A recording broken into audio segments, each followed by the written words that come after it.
दो गांव थे और उस गांव के बीच एक बहुत बड़ा जंगल था जिसमें काफ़ी अच्छा रास्ता था। उसी रास्ता से सारे लोग आते जाते थे। यानी कहे तो एक गांव से दूसरे गांव जाने का वही एक मार्ग था, यानी वही एक रास्ता था। उसी रास्ता से जो भी लोग मार्केट जाना होता या शहर जाना होता उसी से आते जाते थे। यानी उस गांव का वो मेन रास्ता था। तो उसी रास्ता में एक कहे तो काफ़ी बड़ा जंगल था और वो जंगल में एक बहुत बड़ा खूंखार डाकू जिसका नाम था उंगली मार, जिसका क्या नाम था उंगली मार, वो उसी जंगल में रहा करता था। जो भी व्यक्ति जाते उनका सामान छीन लेता, पैसा कौड़ी जो भी लिए करते उनका सब कुछ छीन लेता। अगर वो नहीं देते तो उनको जान से भी मार डालता है। यानी उस उंगली मार डाकू का कहे तो यही दिन प्रतिदिन का कार्य था। वो इसी कार्य के लिए उस जंगल में फेमस था। यानी दोनों गांव के लोग काफ़ी डरे हुए थे। जब भी उस जंगल से जाते ग्रुपिंग बना कर जाते। अगर ग्रुपिंग में जाते तो देखता कि बहुत सारे लोग हैं तब उन पर अटैक नहीं कर, जब देखता कि वो कमज़ोर लोग हैं उन्हीं पर अटैक करता था। जब भी ग्रुप में लोग जाते तो उंगली मार डाकू था जो कि अटैक नहीं करता था, यानी उन पर वार नहीं करता था। यह उसका सिलसिला बहुत दिनों से चल रहा था। उस गाँव के लोग भली भांति उससे प्रचलित थे। एक दिन एक साधु बाबा आए और उसी रास्ता से दूसरे गांव में जा रहे थे। कुछ लोगों ने माना किया क्योंकि साधु बाबा के पास कुछ सामान था। तो कुछ लोग बोले, हे बाबा आप इस रास्ता से मत जाइए, नहीं तो उस जंगल में एक उंगली मार डाकू रहता है जो कि आप पर वार कर सकता है और आपका सामान छीन सकता है, इसलिए आप मत जाइए। साधु बाबा बोले, आप लोग हमारी चिंता मत करें, हम जा रहे हैं, देखते हैं कि आखिर क्या होता है। साधु बाबा गए। साधु बाबा को देखकर उंगली मार डाकू काफ़ी खुशी हुआ क्योंकि उसे सुबह से कोई व्यक्ति अभी तक नहीं मिला था जिसका वो सामान छीने। यानी लोग ग्रुप बनाकर आ रहे थे। इतने में साधु बाबा अकेले गए तो उंगली मार डाकू काफ़ी खुशी हुआ और सोचा कि चलिए आज का यानी हमारा जो टारगेट था वो पूरा हो जाएगा। साधु बाबा झोड़े घंटी लिए थे, उसमें कुछ सामान रखे थे। साधु बाबा को देखते ही उंगली मार रोड पर आ गया और बोला, ऐ साधु तुम्हारे पास जो भी सामान है उसे निकाल कर नीचे रख दे वरना तुम अपनी जान से हाथ धो दोगे।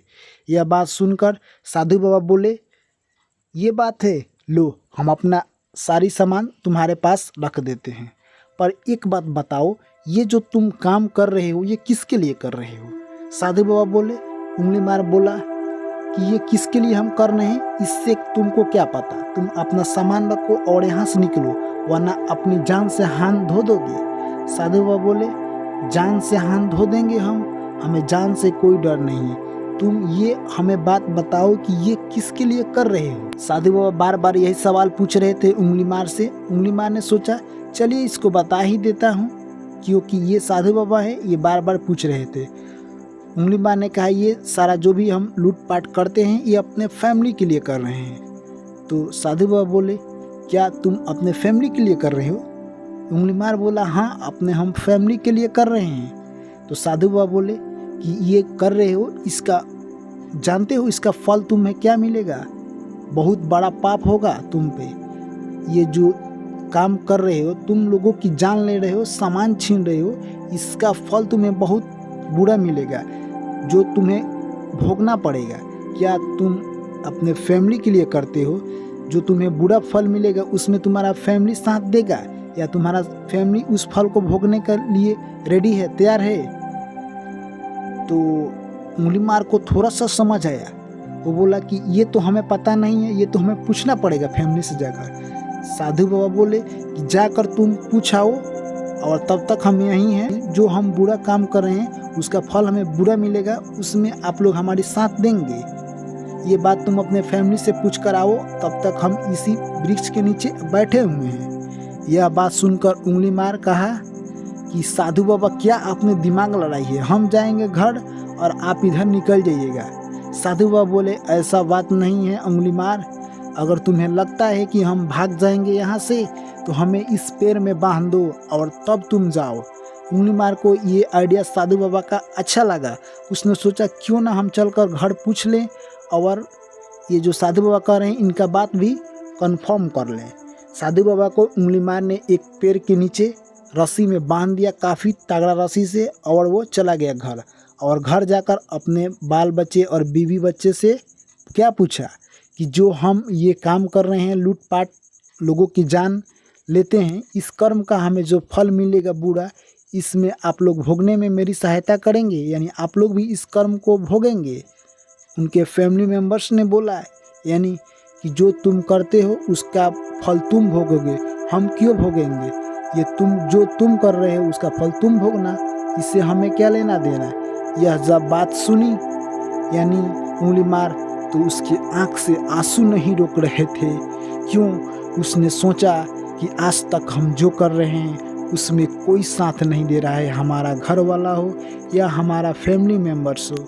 यह बात सुनकर उंगली मार वहाँ से उठा और सीधे जंगल की ओर भागा भागा आया और आके साधु बाबा की चरण में आकर गिर गया और बोला, हे साधु बाबा, हो सके तो हमें माफ़ कर देना।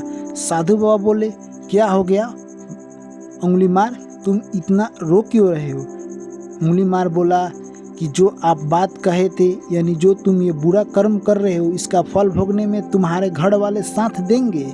ये घर वाले तो हमारे बोल रहे हैं कि इसमें हम तुम्हारे क्यों साथ देंगे, जो तुम करते हो उसका फल तुम भोगोगे, ये तुम्हारा कर्म है, तुम जानो। यह बात सुनते ही साधु बाबा ने कहा, हमने इसीलिए तुमसे कहा था कि जो कर्म करता है यानी जो कर्म गलत करेगा उसका फल उसे ही भोगना पड़ेगा, दूसरा और कोई नहीं भोगेगा।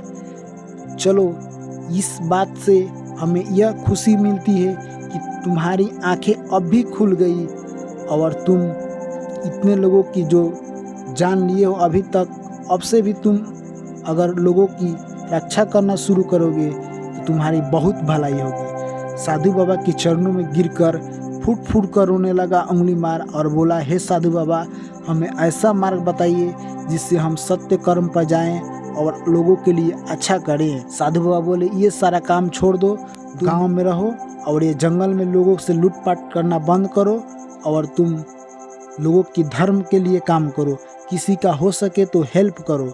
यह सारा बात सुनकर साधु बाबा से काफ़ी रोया यानी उंगली मार, और वो उस दिन से उस जंगल में यानी रहना छोड़ दिया और लूटपाट सारा बंद कर दिया। तो इस कहानी से दोस्तों हमें यही सीख मिलती है कि इंसान चाहे जो भी कर्म करे, गलत करे तो गलत, सही करे तो सही, उसका फल मिलता है ज़रूर और उसी को भोगना होगा, दूसरा कोई नहीं भोगेगा। तो इस कहानी का रहस्य यही है मेरे दोस्त कि अगर आप सही काम करते हैं तो सही फल मिलेगा, बुरा कर्म करते हैं तो बुरा फल मिलेगा, भोगना आप ही को पड़ेगा।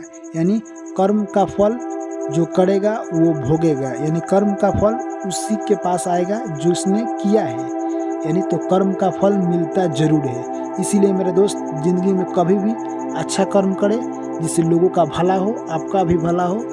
इसीलिए कहावत है, कर भला तो हो भला, कर भला तो हो भला। इस कहानी से हमें यही सीख मिलती है कि कर्म लौटकर हमारे पास ज़रूर आता है। तो आई होप, मैं आशा करता हूँ ये कहानी आप लोग को अच्छी लगी होगी मेरे दोस्त। तो वीडियो को कर दीजिए लाइक और चैनल पर नए हैं तो चैनल को कर लीजिए सब्सक्राइब और दोस्तों के पास वीडियो को शेयर जरूर कीजिएगा, वीडियो को लाइक ज़रूर कीजिएगा मेरे दोस्त। फिर आप लोग से मिलते हैं नेक्स्ट कहानी में। Thank you, take care, bye bye.